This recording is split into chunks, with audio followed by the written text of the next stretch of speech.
Yo, YTBC, what's the deal? It's me coming back to you once again.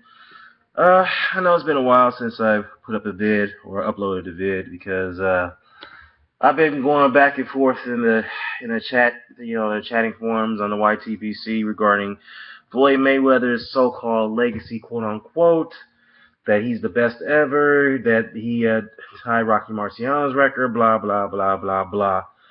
But that's not the whole point of it. This is not the meat and potatoes of the video. But what I want to throw out is number one, the Rocky Marciano record.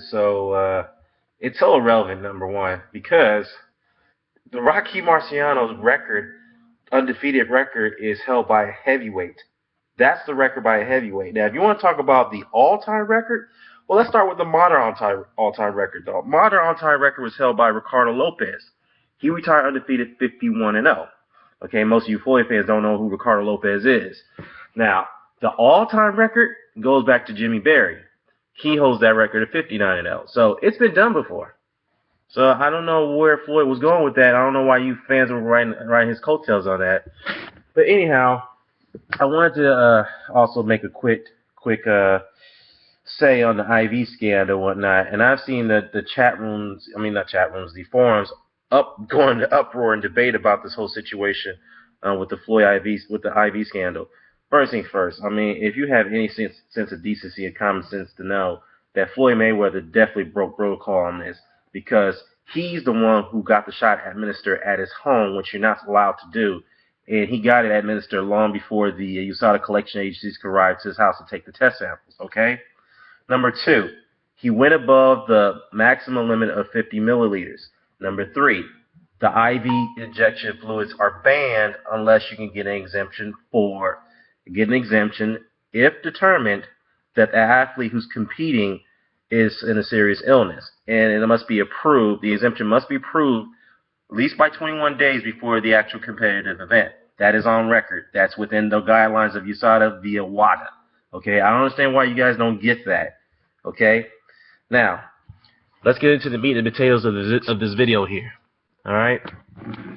Now, the meat and the potatoes of this video here is regarding the recent federal judge's ruling on the lawsuit brought to Al Haymon and his PBC organization by Golden Boy and Golden Boy. Now, I'm not going to read all the quotes here, but I'm just going into the meat of the article. It says here, quote, powerful boxing manager Al Haymon's attempt to move Oscar De La Hoya's $300 million antitrust lawsuit against him out of courts and towards a potential settlement arbitration was denied this week by a federal judge.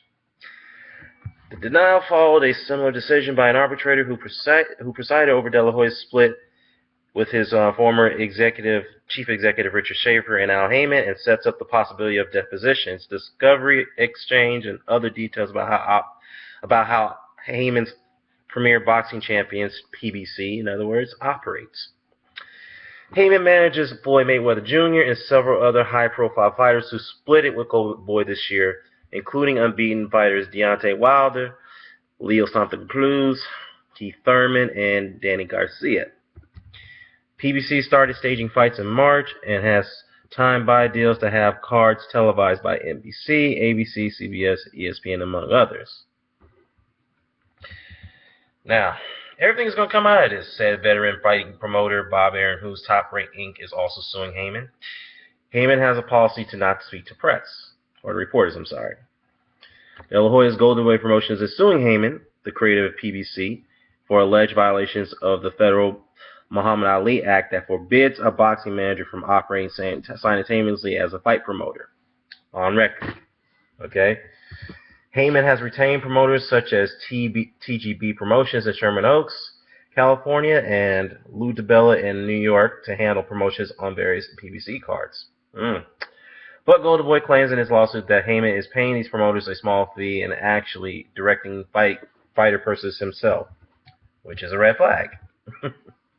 In addition of backing of a Kansas asset management company, Waldy and Reed, PBC is backed by other shareholders who could be identified as a result of the ruling in Los Angeles court of the U.S. Central District Court Judge John F. Walter.